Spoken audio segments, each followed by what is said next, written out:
story begins on a desolate morning at base camp, set against the backdrop of the foreboding mountains of Europe.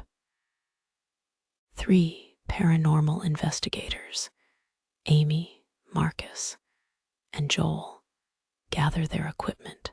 The fog hangs low and thick, as if swallowing its surroundings whole. They trade apprehensive glances, discussions muted by the sullen atmosphere. The rumors of the course haunt them, especially after reviewing the last known footage of Max Sanders' run, where his live stream cuts to static just after a ghostly visage emerges beyond the trees. With backpacks heavy with gear and minds laden with resolve, the team embarks on the trail. They move through the dense forest, each step on the damp ground echoing the rhythmic tempo of a heartbeat, steady yet charged with anticipation. The silence is overwhelming, broken only by the sporadic rustle of leaves, as if nature itself whispers secrets to those it deems worthy. As they climb higher, the stories they've heard from locals play in their minds, a tale of an ethereal guardian haunting the paths, stealing souls of those crossing its domain uninvited. They move cautiously, aware of the mountain's history and its chilling reputation as a place where the boundaries between the living and dead blur. As the investigators delve deeper into the mountain, they come across the first significant clue: a single running shoe, muddy and worn, caught between the gnarled roots of an ancient tree. Amy kneels beside it, her hands trembling slightly as she snaps a photo. They exchange uneasy looks, aware that this discovery only adds to the mystery. Leaving the shoe behind, they proceed onward, their minds racing with questions. Each step takes them further from the comforting familiarity of the camp and deeper into the unsettling unknown. Joel maintains a steady stream of dialogue for the recording device, noting every incongruity in the terrain and the oppressive weight of isolation that seems to descend with every passing moment. The hiking is relentless, the trail twisting and turning upon itself like a serpent. They find small traces of Max Sanders, an energy bar wrapper, a broken pair of sunglasses, but always the path seems to swallow these items, leaving them with more questions than answers. Shadows lengthen as the afternoon wanes, and the feeling that they are not alone intensifies.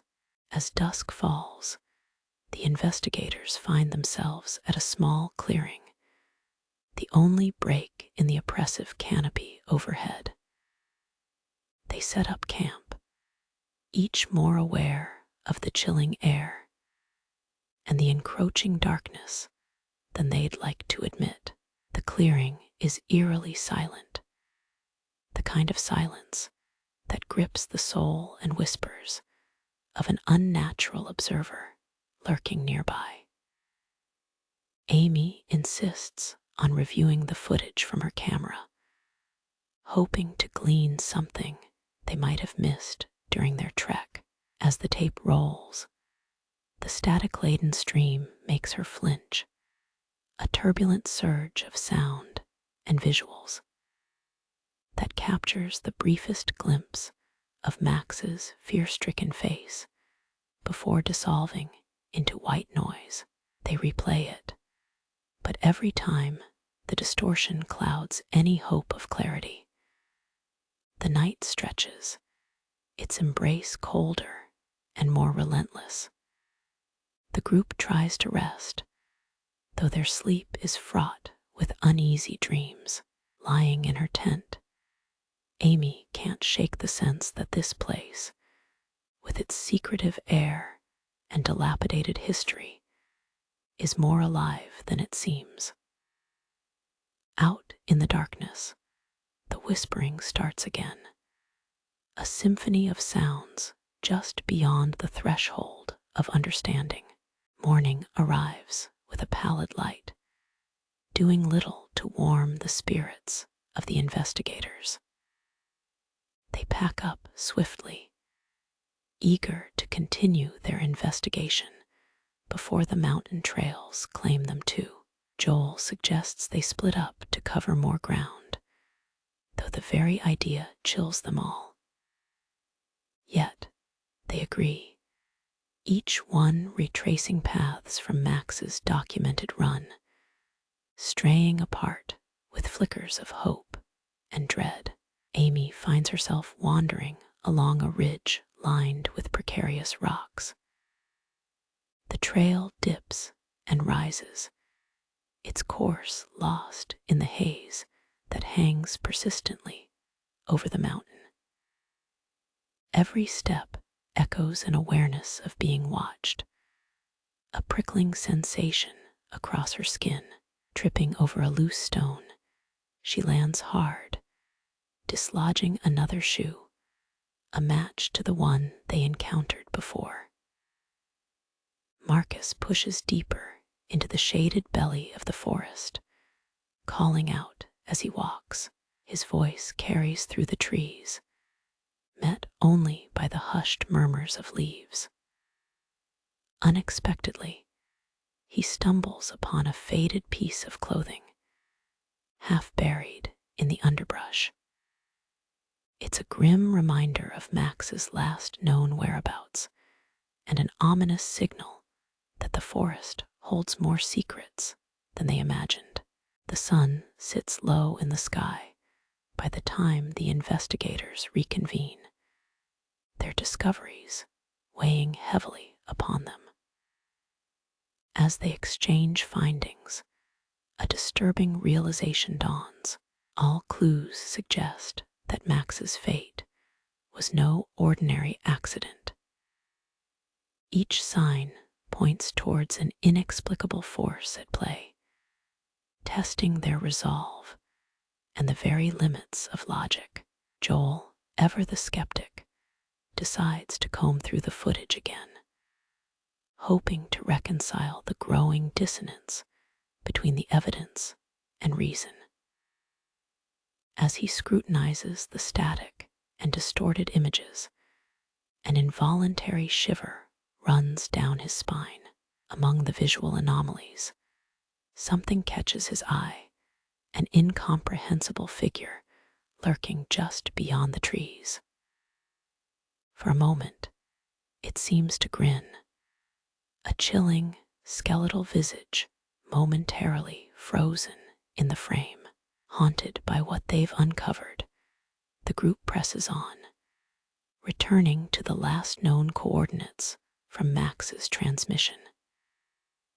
The air thickens as they near the location, oppressive and stagnant.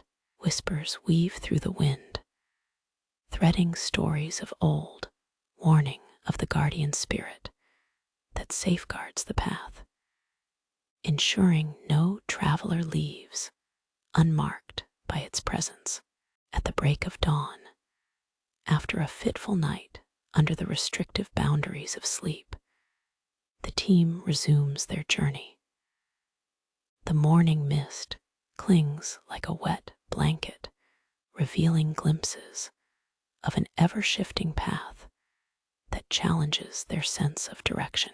Each step across the uneven terrain is precarious, as the mountain seems to churn beneath their feet, demanding respect from all who dare tread its grounds. It isn't long before they reach a unique location that matches Max's last known coordinates. Here, the surroundings are eerily calm, a deceptive peace that sets their nerves on edge. Among the rocks and sparse vegetation lies a shattered smartwatch, its screen reflecting the pale, sickly light of the rising sun. Noteworthy scratches mar its face, as though screaming a desperate plea for aid, leaving the group to wonder if this piece of technology witnessed Max's final moments. Suddenly, the weight of the mountain shifts, as if exhaling a long-held breath. A low rumble fills the air, the earth itself echoing the spectral hostilities that took place here. The pulse quickens, a primal fear courses through their veins. They linger, feeling as if the ground might give way and swallow them whole, leaving no trace behind.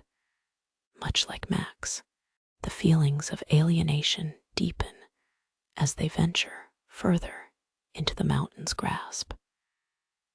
Each whisper in the wind sounds like a warning, beckoning them to reconsider their trespass. Despite the nagging sense of dread, curiosity propels them forward. They move with cautious determination, aware that they are on the brink of uncovering truths, both terrifying and undeniable.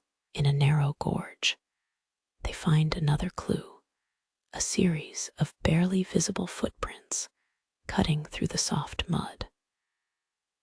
The tracks bear an unusual gait, as though Max had been running not out of speed, but pure, unrefined terror.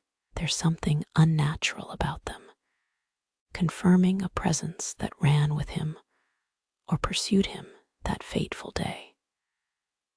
Marcus, feeling the weight of their discoveries, pauses. It's as if the air thickens with expectation, drawing him into introspection. Each rustling leaf and snapping twig around him jangles his nerves with reminders of the inexorable, supernatural phenomena they can't quite grasp.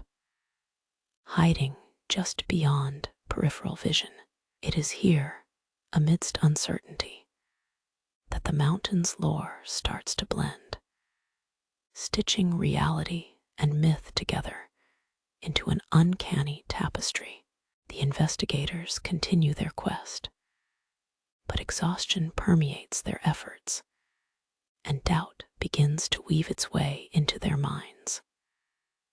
They are all acutely aware that they have ventured far beyond comfort and logic, delving deeper into the enigma surrounding Max Sanders' disappearance. Joel, in particular, is plagued by internal conflict, struggling to reconcile the surreal nature of their discoveries against the practical tangibility of the world he understands. In hushed tones, they speak of the legends shared by the mountain's wary residents, the ethereal guardian, an imperceptible entity tethered to the land, whose lineage existed long before the mountain earned its name. These stories, once mere folklore, now escort unsettling credibility as they contend with the very phenomena these tales predict. The gravity of the mountain becomes a physical force, and they trudge forward under its shadow. They navigate paths where the air thickens with distance and the kind of silence that screams. It's as if the mountain mourns its lost visitor, intent on keeping their presence etched forever in its rocky sanctuary. The crescendo begins as they near what the locals call the hollow. Tendrils of fog cling to the terrain, gathering like phantoms, holding an eternal vigil. Ancient stones circle the area, their worn surfaces suggestive of rituals long since abandoned. The atmosphere is electric with energy, an unnameable symbiosis that promises truths and terror in equal measure. They light incense, attempting to banish the oppressive tension or appease whatever spirits watch. As smoke intertwines with mist, they search for answers on Max's last steps. It's a site ripe with the echoes of the past, where unanswered questions pierce through time, begging to be acknowledged. Their sense of reality frays as spectral visions dance in their peripheral, a shadow here, a flicker of something momentarily substantial just beyond reach. It's as though the veil between dimensions has thinned to the point of breaking. The ethereal guardian's realm and theirs merging to unveil the mysteries buried in stone and silence. The turning point arrives, a culmination of dread and discovery. Within the hollow, fragile whispers coalesce into a narrative, binding the very fabric of the place to Max's disappearance. A chill descends, piercing through to bone, and within this tomb of time, they hear his presence, a silent, agonizing echo that resonates with unresolved anguish. The fragile peace shatters as the guardian manifests, not in form, but in sensation, an oppressing energy that compels them to retreat. The mountain releases its hold, the lorespun past dispersing like fog amid sunlight. But as they stagger away from the hollow, a solitary shoe awaits, just far enough to suggest a flight arrested. With reluctant resolution, the team departs, carrying the weight of what they've uncovered and the knowledge that some mysteries should remain unsolved. As they leave the mountain behind, its stories of fear linger in the recesses of their minds.